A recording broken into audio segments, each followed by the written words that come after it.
We are live. Hello, everyone, all my plant-based friends and community out there. This is such a special day for me. I am hosting this live interview with Brenda Davis and Reshma Shah, and they are the co-authors of Nourish.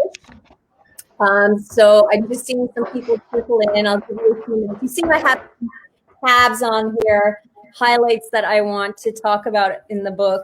So join in and be sure to chat any questions. If anything comes up, then we can perhaps address them later. Hi from Germany. Hi, Carolyn. Nice to see you. So guys, we are going to talk about this book, Nourish, and I'm so pleased to have both these ladies on. I think you're familiar with them, perhaps because I did promote this on my page and we did a giveaway recently. But I'll do a brief introduction of Reshma and Brenda, and then I'm going to let them tell us a little bit more about themselves and how they met and began to write this book. So Reshma is a board-certified pediatrician and has her master's in public health and is also trained in plant-based cooking. And I'm not sure how long ago you became plant-based, but you can tell us a little bit about your journey there. And I think most of us in the plant-based world, of course, know Brenda Davis, and she has written, I think, a dozen books. You might have to correct me, selling yes, about that's correct. a billion copies, maybe a million copies. And Brenda was kind of my savior when I had young children. I told her this because when I was raising my young girls on a vegan diet, and that was, well, it began 20 years ago. And I would go to those well baby visits. I would come home sometimes in tears. And my book is kind of like, I'm sure that the pages are weathered because of the tears. And I would read the information and go, but Brenda's with me. I know this is good. Thank you. So I would love for you to both take a moment. Reshma, let's start with you and add anything about yourself and your story, and then Brenda, and how you guys came to meet. Well, first of all, Adriana, thanks so much for having us on. It's such a joy and a pleasure. And your books actually was one of the first ones that I went to when it came to sort of cooking for my family and trying to find recipes that we could use. So this whole conversation is coming full circle. It's interesting because I think a lot of physicians, healthcare providers, cookbook authors that are in the plant-based field, they talk about a story where they grew up on a meat and potatoes diet. And later on, they sort of found the light and kind of changed what they were doing. For me, it was actually quite the opposite. I grew up in an Indian household. Our family ate a vegetarian diet. And we were largely plant-based when I was growing up. So that wasn't such a foreign thing to me. But then as I got older, I started eating more of the typical American fare. And especially when I was away from home in college and medical school residency training, I was not eating a plant-based diet at all. And it's actually when I had children of my own that I sort of came back to it. I was looking for a way that was healthy and enjoyable for my family to eat. I did all the mistakes. I was cooking different meals for different kids, and it was sort of a very slow growing process. And I kind of inched my way back to a vegetarian plant-centered diet, and then ultimately a vegan diet. So that's kind of my journey. And in terms of how I met Brenda, I can let Brenda share part of the story too. But of course, I, like you, knew Brenda for years and years. And as it would have, it was just sort of a coincidence, but I was flying to a conference in Southern California from San Francisco. And guess who was sitting next to me on the plane? It was just a pure coincidence. So there's Brenda Davis sitting next to me on this flight down to this conference. And she's so humble and so, so unassuming, but I knew exactly who she was and was very eager to strike up a conversation with her. And we just kind of chit-chatted the whole way down on the flight. And that's kind of how our friendship formed. And then we met the following year at the same conference and just got to know one another better. And and then I really wanted to do something in the plant-based community and felt like as a pediatrician, I might have something to offer, but it just seemed so overwhelming to me because I know nothing about writing books or any of that stuff. And Brenda said that we could do it together, and you can bet I said yes. Wonderful. And Brenda? Yeah, well, I love that story. It's interesting how we're brought together with people we're meant to be together with in life. And I'm so grateful for that, because Reshma says she had no experience in writing books, but she is an amazing writer, an amazing organizer. She's just good at all of it. And she actually has a lot of the skills that I lack. So I was very grateful in terms of, I'm not a very good at social media and all of these Instagram and all of that. And Reshma just knew her way around all of that stuff. So that was really wonderful. Yeah, so I became vegan, the typical way, as Reshma was saying. Most people grow up eating meat and potatoes, and I certainly did. And I was about 30 years old, maybe a little before I started transitioning towards a more plant-based diet in my teens. I was quite enamored with vegetarian diets, but I only had ever met one real live vegetarian in my whole life. And so it just seemed like the unreachable star. And but in university, my projects, I would do vegetarian, I would explore vegetarian topics. And it was always something that interested me, because I always was sensitive to animals. And I think a lot of us are as children. And we kind of get desensitized as we grow up. And so when I was about, like I say, 29, 30 years old, I made the decision to go from being, sort of on the verge of plant-based to being completely plant-based. And I had children, my kids, this is, late 1980s, and my kids were very young. And like I say, I didn't know any other vegetarians. And I remember asking my husband if he'd be willing to become a vegetarian with me. And he looked at me and smiled and said, "I thought you'd never ask." He said, "I'd love to be a vegetarian. I've always wanted to leave a softer footprint on the planet. And I really can't think of a better way of doing that than to become a vegetarian."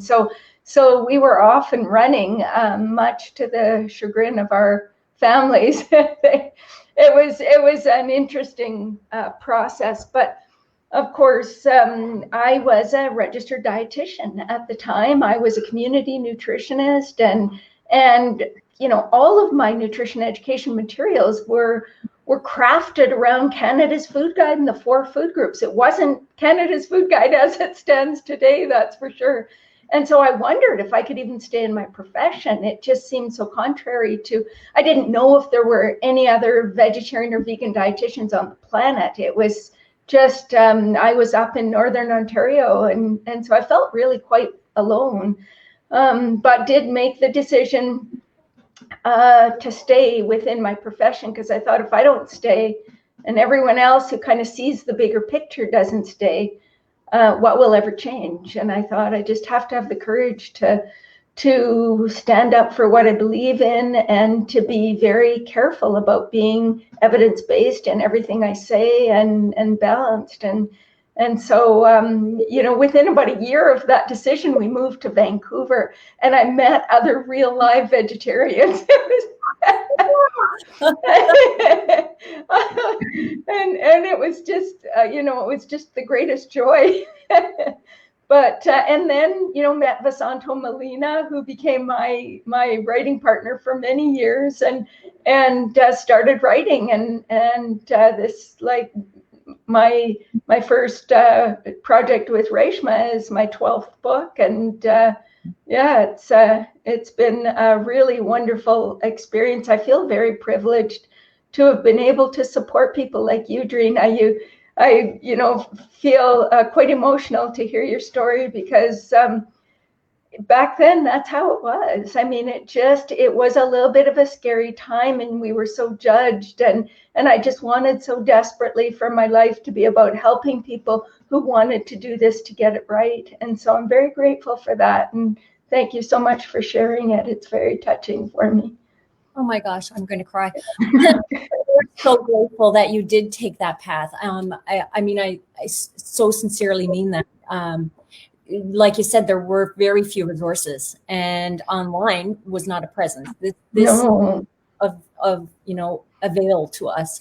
So sincere thanks for everyone that has benefited from your work. And then now this new book, Nourish, which, guys, I want to tell you, this is a beautifully presented book. The way that Brenda and Reshma have written this book and how they have the flow of the book, they talk about the diet in terms of consideration, care, confidence, and connection. And I want to start with, we're here to talk about a couple of things. The reason I reached out actually to Reshma and Brenda was because of this new study that came out recently about bone fractures and how plant-based vegan people are more at risk of bone fractures. So we are going to talk about that. Stay tuned. We are going to talk about that.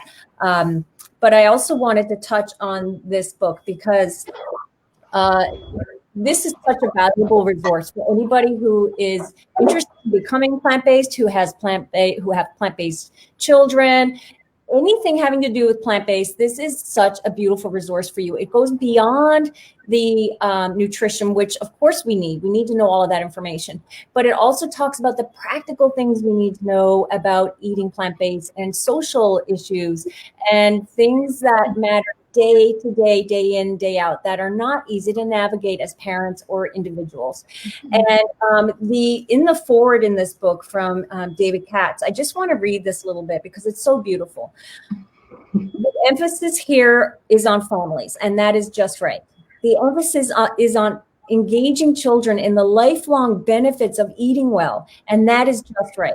The emphasis is on the rightful place of diet in the health of people and planet alike, on the confluence of nourishment and sustainability and kindness, on solidarity and celebration. That is just right. That is such a beautiful piece of the foreword, which is quite lovely anyhow. But that is what they're bringing in this book is, it's more than just diet for our health. It's for planet. It's everything. And I always feel like the plant-based diet is like this trifecta of goodness, right? Health, planet, animals. And the thing I would like to touch on before we talk about the bone study that came out was the issue of, confidence. And Reshma, you may want to touch on this perhaps first, and Brenda then can as well. So this was the big issue when I was a parent, first off with Charlotte, our eldest, this growth chart. Am I getting it in the screen? When I took my little girl at, those early weeks and months to our doctor, she was consistently at the 10th percentile. And I was a nervous wreck, of course, as a parent. And I kept saying to myself, these growth charts are not representative of plant-based children. Some of them weren't even representative of breastfed babies. Mm-hmm. And I kept saying to myself, there's more than just a growth chart. And you have here, growth charts are not report cards. Yeah. Hallelujah to that. And please expand on that and help us understand as parents how important that is and how we can have confidence when we go to not just our doctors with young babies, but all through life when we go to doctors and we're in these positions with someone that has quite a skill set that's beyond ours and we feel insecure about our kids. Yeah. I'm so glad that you brought up this topic because I think whether it's for plant-based children or omnivorous children, regardless of the diet that you follow, I think that what we've done with growth charts is a disservice to parents, it's a disservice to children, and it's just basically co-opted the entire conversation around health and wellness. So there's this number, and where you plot on that growth chart is a report card of how you're doing as a parent, how you're doing as an eater, and I think we need to sort of be a little bit more mindful about how we use those growth charts. They are very valuable tools. So as a pediatrician, I am not an advocate of getting rid of them altogether. I know some people say, well, you should just base it on how the child is doing, and that especially for kids that might fall on the higher end of the spectrum, that we shouldn't be basing it on growth charts at all. I think they are a valuable tool. The key is knowing how to use them. First of all, the growth chart is only a reflection of your child's growth progression. And that's the way that it should be used. Comparing your child's growth chart to another child's growth chart, like somehow like being 50th percentile or a certain percentile is somehow better, is just the wrong way to look at it. So the most useful way to look at a growth chart is to look at your child's growth over time. And if your child is shifting in terms of where he or she is on the curve, that can be an indication that you may need to explore a little bit or have a deeper conversation. But you also need to be asking questions like, how's feeding going? Is mealtime stressful? All of these other things that can really help support the information. So if you have a kid like your child that has been on the 10th percentile, is continuing to plot on the 10th percentile, is a happy eater, is has friendships and seems to be doing well overall, that's not a kid I'm going to worry about too much. Now, if you have a kid that's been plotting at the 50th or 75th percentile and then kind of is gradually shifting down and ending up in the 10th percentile, that's a kid that I'm going to want to explore. And more than asking about whether it's a vegan or plant-based diet, I'm interested in knowing about other conditions that could affect their growth. So it's a very nuanced conversation, and use it as a tool to chart your child's overall growth progression. But don't say, well, my child's 10th and yours is 25th. Therefore, the 25th percentile child must be doing better, which is just not. I mean, people come in different shapes and sizes. So, yeah. Thank you. And I remember as a new mom having other moms brag that their kids were on 80th percentile, which is ridiculous, right? It's one of those, but it gets into our heads as moms, and it makes us feel very. Motherhood is stressful enough, right? You bring on this newborn, and there's so much going on, and I certainly have cared for infants where they're not growing appropriately, and you have to do a little digging, and sometimes there are, other underlying medical conditions. So we definitely have to pay attention. But if your child is overall doing well, they're feeding well, they're happy, and they're kind of plodding along their percentiles, I wouldn't worry too much about it. That's lovely, lovely. And Brenda, can you add? Well, my question to you, Drina, is how big did your daughter get? Was she stunted in the end? How tall is she now? Yeah, she's 19. And what's interesting is I kept saying to myself, somebody has to be on a 10th percentile. Somebody has to be on a 40. Somebody has to be 99. And we are all individuals. And I also kept saying, look at how alert and bright she is and engaged and all of these other things that I knew true to my heart, we were fine and good. But it's that I feel like it's the power differential when you're in these situations, no matter what. It could be even when you're going to see a physiotherapist or any other specialist where diet comes up and all of a sudden you feel nervous about what they are going to say or how they're going to judge your perhaps health condition based on your diet, when in fact your health condition could be far worse if you weren't on a plant-based diet, perhaps. Right? We don't know. So, Brenda, maybe if you can speak to that too. And I'm 5'2.5", and I was raised on an omnivorous diet. It's like Reshma says, we all come in different shapes and sizes. And so for a child that's naturally from a smaller family, they're going to be on a lower percentile. The other thing I think is important to recognize is that rapid growth in early childhood isn't necessarily a good thing. And in fact, there was a recent study done in Australia that showed, protein intakes in toddlers being, I think it was 3 times above the recommended intake, and that children with very high protein intakes tended to have accelerated growth, more obesity, and more issues with their blood pressure and these kinds of things at very early ages. And so it's not necessarily a great thing to have accelerated growth. Generally, children on plant-based diets up to about the age of 5 or so will be growing slightly more slowly, which some people might consider actually a bit of an advantage in some respects. So I think we need to really look at the bigger picture. And I think the key really was what Reshma said is that they're staying on their curve and not falling off. And so, yeah.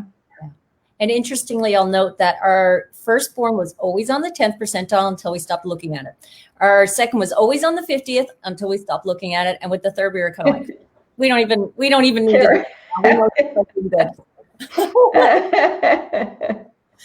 So let's move to this study that came out. And guys, I will preface this by saying Reshma and Brenda did a full discussion on this on their Instagram. It's posted on Reshma's page, correct, on your Instagram profile. So we're going to touch on it here. But to get the full context of this topic and story, please go watch it, because I watched it and it was really, really informative, and there's no way we're going to cover all of this here today. I just wanted to touch on it because when I saw, I get these vegan Google alerts like most of us do, and I saw this study came out that said vegans are at higher risk for bone fractures, which I always thought that was not the case. And I thought, okay, this is, we need to have a discussion about this as a community and not be too reactive and say this is, this was funded by whoever, because that sometimes comes out. But it wasn't even that kind of a study, was it? It was an observation. Okay, so I'm going to let you guys,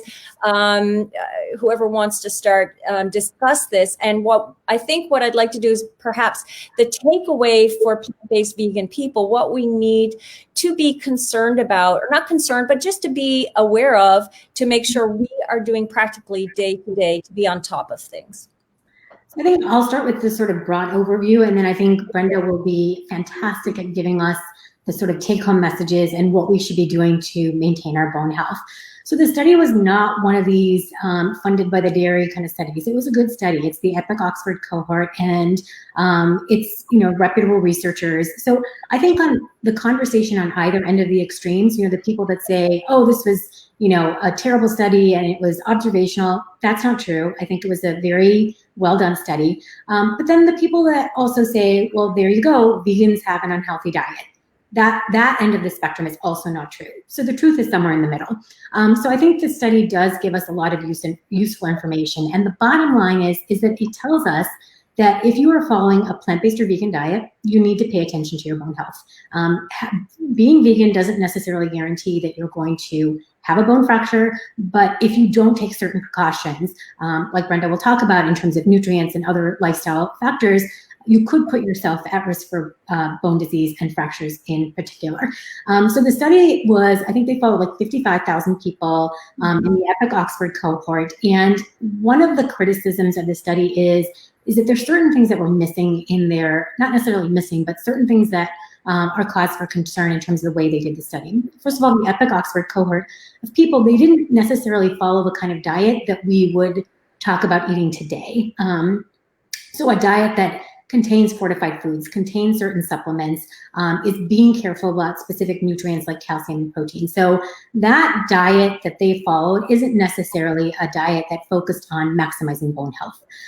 The other thing is, while they did factor in things like BMI, so plant-based vegan people tend to have lower body weights, and their average BMI was significantly less than the meat eaters. So they did factor in BMI, but one of the things that was a little bit troubling, and Simon Hill did a great review of this, and I recommend checking out his post on Instagram as well.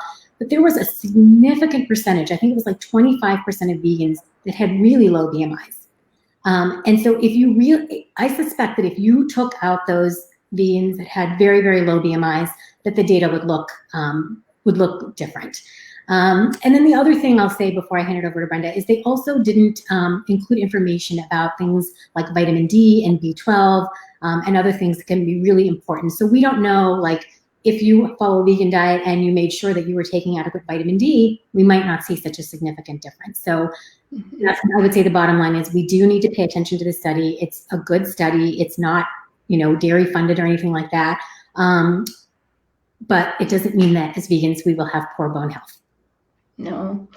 And what's really interesting is if you look at other studies, we've probably got 16 or 17 studies now specifically looking at the bone health of vegans and vegetarians compared to omnivores. And one of the things that I find quite interesting is some of the studies that didn't find much of a difference at all were studies done in Asia, where the vegans and the omnivores have about the same BMI. There's not a lot of difference in their body mass index, but there's also not a lot of difference in their calcium intake either. And so it's really quite interesting to see. It's not consistent that vegans always have lower bone density than omnivores. And in fact, I can say from a personal perspective, I told this story when Reshma and I talked about it, but I've been vegan for over 30 years, and my mom had osteoporosis when she was 50, and I had my bone density done about that age, and my bone density was about 2 to 2.5 standard deviations above norm for my age, which is the polar opposite of osteoporosis. And that's after having been dairy free for 30 years, or well, at that time it was about 20 years. I'm almost 62 now, so that's it. And I would say there were a number of reasons why I was able to maintain a reasonable bone density, and I those are the things that I'd like to share, because certainly we know that there are and I guess to put this in looking at the big picture, even with Epic Oxford has shown us, and the Adventist Health Study too, and the Taiwanese Health Study, and all of these studies that have followed similar health conscious, meat eaters and vegans or vegetarians for many years. And what they've shown overall is that we are at lower risk for heart disease. We're at lower risk for diabetes. We're at lower risk for hypertension, and not just a little bit. In the Adventist Health Study too, vegans were at 75% lower risk for hypertension. I mean, 62% lower risk for diabetes. These are big numbers. We're at lower risk for a number of cancers. We're at lower risk for cataracts, for diverticular disease. I mean, the list goes on. There are a lot of huge advantages that we see from these studies. So when we see something that shows that, well, this may be an issue, we should sit up and take notice and say, okay, what can we do to make sure we avoid this potential problem? And this potential problem is a problem that is really strongly associated with lower bone density. It means we have less bone. So of course we're going to be at greater risk. And so one of the things that protects people against bone fractures is being overweight. We don't want to be overweight, because being overweight will increase your risk of heart disease, cancer, and diabetes. And so how do we, without having to be overweight, how do we retain how do we achieve and maintain maximum bone density? And probably, a couple of things that aren't specifically diet related are, number one, exercise, exercise, exercise. Exercise by moving our bodies, by doing weight bearing exercises. We are telling our bones they need to stay strong. And that's so key. I think everybody should be doing an hour of exercise a day if you can, and preferably some, weight bearing exercise. And then the other thing is you want to not be too underweight. Being very underweight, and I'm seeing this in a number of people who are following very low fat vegan diets, who get almost eating disordered when they do that. They get so concerned about, any drop of oil or sugar. They want to be plant perfect, if you will. They want it, everything to be as perfect as possible. And I'm seeing, obsessive compulsive disorders developing in some of these individuals. And they end up, I mean, the last lady that I did a consult for had a BMI of 12 or 12.5. And it was really seriously underweight. I've seen a few people with BMIs around 15, 16. This is not a good thing. Skinnier is not better in this respect. And so we really want to make sure that our BMI is within, or our body weight is within a sort of a healthy range. And then above and beyond that, where diet is concerned, yes, we need enough calcium. And one of the things that people know cow's milk has a lot of calcium. It has about 300 milligrams per cup. But we have fortified plant milks now with about the same amount. So it's a swap, really. And so we can get plenty of calcium from plant foods and fortified foods. And the plant foods that are great sources are the low oxalate leafy greens like kale and broccoli and bok choy and other Chinese greens. We have to be careful about relying on high oxalate greens because they don't provide us, even though they have a lot of calcium in them, we can't extract that calcium because it's bound to oxalic acid. And those are spinach, beet greens, and Swiss chard. And so these are wonderfully healthy foods. They have a lot of folate and vitamin K and all of that stuff, but they're not the best sources of calcium. And then other foods like beans and seeds like chia seeds and nuts like almonds can be good sources of calcium as well. So it's not that difficult to get calcium to where it needs to be. And then the other nutrients that are hugely important for bone health are vitamin D. And vitamin D is something that not just vegans have to worry about, everybody has to worry about. And generally, probably the majority of the human population is low in vitamin D. And so that's a nutrient that is so critical to the absorption of calcium and the maintenance of strong bones. And so we need to make sure we have a source. And if you live in Canada, no, you can't rely on sunshine, or northern US or the UK, or a lot of places where you don't get a lot of vitamin D production during the winter months. And so we need to supplement or consume fortified foods. And generally, fortified foods don't have enough to meet the RDA. So we need a supplement. And then there are lots of other nutrients that are tied into bones as well. Magnesium, potassium, zinc, omega-3 fatty acids, boron, vitamin B12. So there are a lot of nutrients that are involved. It's kind of like a baseball team of, it's all the players that will help to keep the bone strong. And so you want your diet to be, have a variety of foods in it that provides you with a range of nutrients.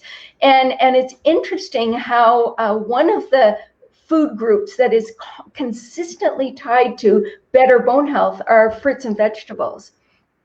And so fruits and vegetables tend to be protective. They tend to produce a more alkaline, body. They tend to decrease inflammation, decrease oxidative stress, and all of these factors can come into play. And so that's something else. And then the other food that may be associated with better bones are soy foods because of the isoflavones, which can be protective, but also soy foods are rich in calcium and they're rich in a number of the nutrients that we talked about. So those are some things that people can do to help ensure that bone, that we build maximum bone density and that we retain that bone density as we age.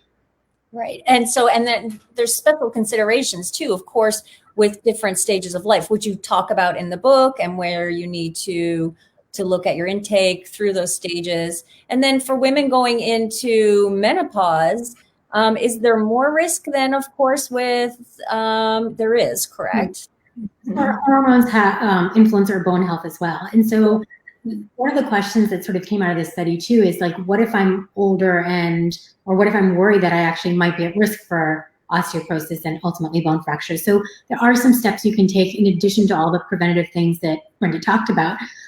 So if you're over the age of 65, and especially if there's for women over the age of 65, and especially if there's a history of osteoporosis in the family, consider getting a bone scan. That's something you'd get through with your physician.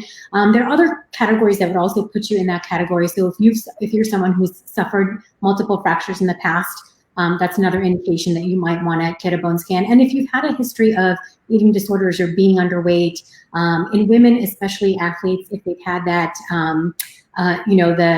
the female athlete triad of like amenorrhea. So if you've had periods where you've not had a regular period, these are all things that would put you at risk for osteoporosis. And then if you get a bone scan and you you end up having osteoporosis, then there are specific things that you might pursue to do with your physician in terms of supplementation and things like that to preserve bone health.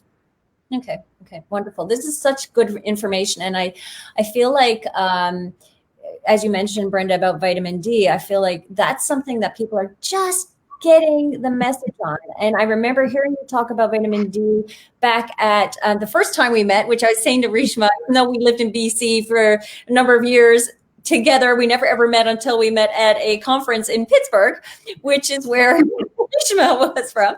I remember you talking about vitamin D there and how it's a global issue. Like it's beyond plant-based. It's for everybody. We don't. And my middle girl is, her skin tone is quite dark. And so I say to her, especially, she needs to take a little bit more perhaps, right? Because her absorbability in the summer would be lower, correct? Oh, and it's so interesting, if you think about sunshine is not even just about vitamin D. There are a lot of benefits of sunshine, but throughout human history, those living closer to the equator develop darker skin to protect them from excess sun, and those that move further north, the skin will lighten up as a result. And so it's interesting how our bodies adjust to needs. And speaking of that, it's also interesting to know that our bodies adjust during different stages of the life cycle. So when you're a child and your bones are growing, you absorb about 50 or 60% of the calcium you consume, especially in early childhood. And then in adulthood, it's closer to 15, 20%. And then when you're pregnant and you're growing a new little skeleton inside of you, your ability to absorb calcium boosts right up again. And so our bodies are pretty bright. But it's, and we do need to recognize with vitamin D that if we look at people eating different dietary patterns, people eating plant-based do tend to be at a little bit elevated risk for low vitamin D, simply because the key dietary sources are fish, and there's a little bit in eggs and dairy products. But dairy products, just because vitamin D has been added, it's used as a vehicle to try to prevent vitamin D deficiency in the population. And so now we're fortifying plant-based milks as well. I remember a time when it was illegal to fortify plant-based milks. In Canada, we couldn't get fortified milks, and now they're very widely available and fortified to about the same level as what we would see in dairy products. So for people eating plant-based, if you're not consuming fortified foods, if you're really into just whole foods, then you really do need to look at a vitamin D supplement. And I'll just add that, I've actually treated pediatric patients for vitamin D deficiency. I've seen kids with rickets. They weren't plant-based. So they were not. Yeah. So it's definitely a nutrient that everyone should be paying attention to. And I think this idea that, fortifying your food somehow makes it, like Brenda was talking about before, less clean or less pure. It's not really a healthy way to be. Yeah, and we need to move past that as a plant-based community and vegan community, that our diet should be anything near perfect. Why put that pressure on ourselves? And as Brenda was mentioning, I mean, my recipes are oil-free, but our family eats, some commercially processed foods and things. It's not like we only eat those things. So I know that they're getting some other fats and oils there as well, beyond the whole foods fats that they're getting. I'm okay with that. You know what? That's part of life. Like, it's kind of a balance, right? You don't need to go over the top with one or the other. And I hope our community can come to see that we need to give ourselves a little bit of grace on that no diet is ever perfect. And why should we expect that the plant-based diet should be perfect, right? I also think, it's especially important when it comes to children, because we hope to pass on our healthy habits to them and our love of all these foods, but we can also pass on our anxiety. And that's the last thing that you want to be doing with children. You want it to be, a lot of people, especially if they're making the transition, it can feel already quite restrictive, even though all three of us know that it's anything but restrictive in terms of all the delicious food. But for people that are already feeling like, okay, I'm giving up dairy and chicken and fish and cheese, and now I'm not supposed to be having oil or salt. It's just overwhelming. So I think especially with children, you want to have not a little, but a lot of grace. Yeah, absolutely, and normalize it for them, right? Like my youngest is in school, and her friends see her food, and there's sometimes they're like, "What? You can eat that? You're vegan if it's pizza." And so, they need to feel normal in their world, and we do as parents too. We want to enjoy food. Food is to be enjoyed, and it's memories, and it's life, and it's it's part of our family, history and things that we carry on through the years, like you mentioned. And we're soon running out of time, but I want to just mention this briefly before we go, because Reshma, you mentioned the idea of passing it on to our families. And there's a section here in your book, Why Family Meals Matter. And again, I just want to read this out because I think it's so beautiful and really encapsulates how important it is to have a good connection with food with our children and family. In addition to serving as a time and space to connect, family meals also offer a protective shield for our children in 3 broad ways: intellectual functioning, physical health, and mental health. If we could provide in a pill what regular positive family meals can offer, every parent in the neighborhood would be lining up for a prescription. In fact, some researchers suggest that family meals have more to do with adolescents' positive outcomes than socioeconomic status, family structure, after-school activities, tutors, or church. Would you like to just touch on that a little bit? Because I just think that's so beautiful and important. And I know it's really difficult and challenging as parents to try to make it to a table these days because our kids are so busy in after-school activities. But something that's always been a priority for me, and even if they're at activities and going, I pack up the food and they take it with them in the car and they can talk in the car or whatever, right? And just do our best to, doesn't again have to be perfect, but do our best to be around the table as much as we can. Yeah, and I think in some ways there's a lot of similarities with plant-based diets. It's not a panacea, right? Like just the simple fact of doing family meals doesn't mean that your kids are never going to have a lot of the challenges that kids face. But I think family meals practiced with consistency, it gives you an opportunity to sort of connect with your children, connect with your family. And I think of it as a habit like anything else you would do. Like in our family, we've always had family meals. There's never been a time where someone's eating in their room at dinner time. We all kind of come together. And to your point about not having to be perfect, that means that sometimes, if someone's got a late sports practice, as my kids got older, I had to shift the time of dinner. My preference would be to eat dinner earlier, but I know that in order to make it happen, we all have to kind of push the meal a little bit later. It can also be just like sharing a snack or a conversation in a car or whatever the case may be. And it's one of those things that it requires commitment. And there's no easy way around it. You have to sort of prioritize it. And it doesn't mean that it has to happen every single night. I know that as a pediatrician, I put a lot of pressure on my own family to make sure that it was just right. Like the food had to be great. They had to love the meal. We had to have really engaging conversations. I had to know every detail about their day. And that's not how it works. Like you just kind of keep doing it and you just realize that your kids really count on it. I'll share like a really quick story about this. Early on, I was in my training when we had our kids, and there was a lot of chaos around mealtimes and stuff, but we definitely committed to doing family meals. And I'd had a particularly bad day at work, like just as we can all have kind of stressful days. And I'm usually the chatty one at dinner time, but I was just kind of quiet getting through the dinner. And I think my son, who at the time must have been like, I don't know, 6 or 7, he sensed that something was off. And he just kind of looked up at me and he said, "So Mom, how was your day?" And it's like, because I have asked those questions of my children at the table, and even though they like roll their eyes or they stay fine, when you keep doing that, you are teaching them something. You're teaching them about the value of healthy food. You're teaching them the value of a shared meal. You're teaching them your family traditions and culture, all these things. And they don't happen in like a lesson that you sit down to teach them. They happen every single day through repeated interactions in this way. And it's, I think it's one of the best things that I've done for my family is to make that a priority. I agree. That's a beautiful story. And I think it shows too how children are far more intuitive than we give them credit for. And we sometimes need to give ourselves that break and let them see that we need some understanding and care too, right? Yeah, and don't let them like rolling their eyes, or don't let that deter you. That just means they actually need it more than you even realize. So yeah.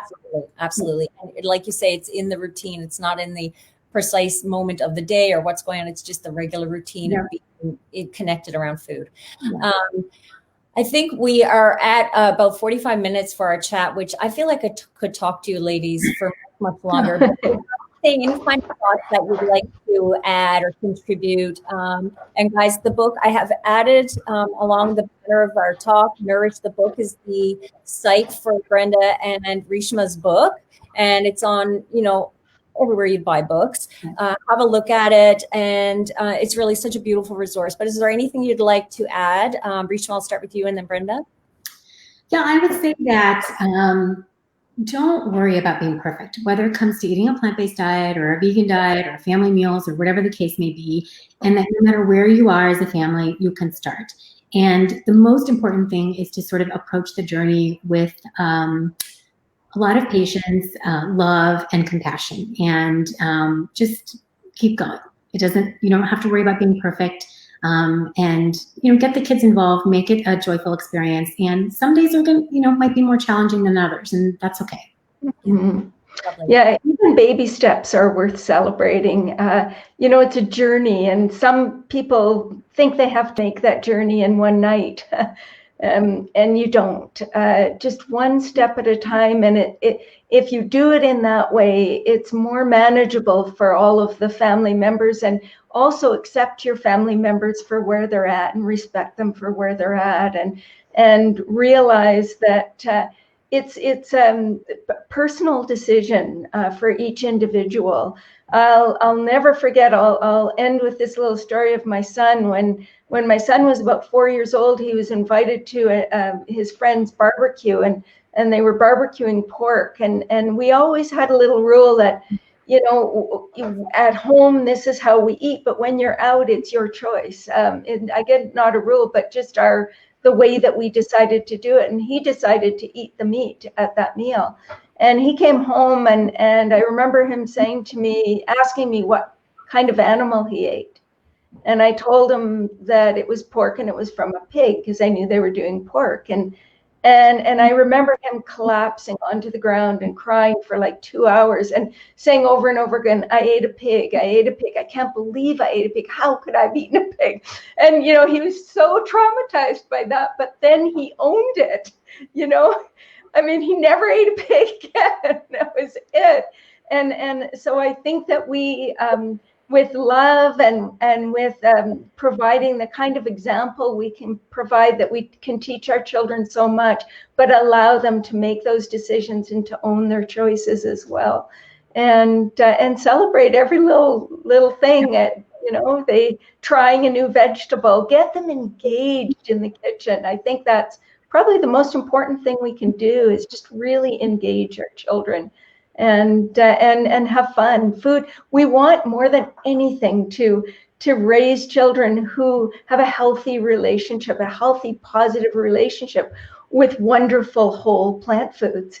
And so that's something that is created on a sort of day-to-day basis in engaging those children. Absolutely. Beautifully said, both of you. I thank you from the bottom of my heart for joining me today. And I hope to meet you, Reshma, in person one day, and again, Brenda, one day. And for now, have a lovely day. Thank you so much for being here with us. And I hope everyone just go have a look at the book, gift it for Christmas. It's beautiful, and you'll go back to it again and again. Well, thank you so much, Trina. Thanks for having us. Pleasure. Yeah. Bye. Bye. Bye-bye.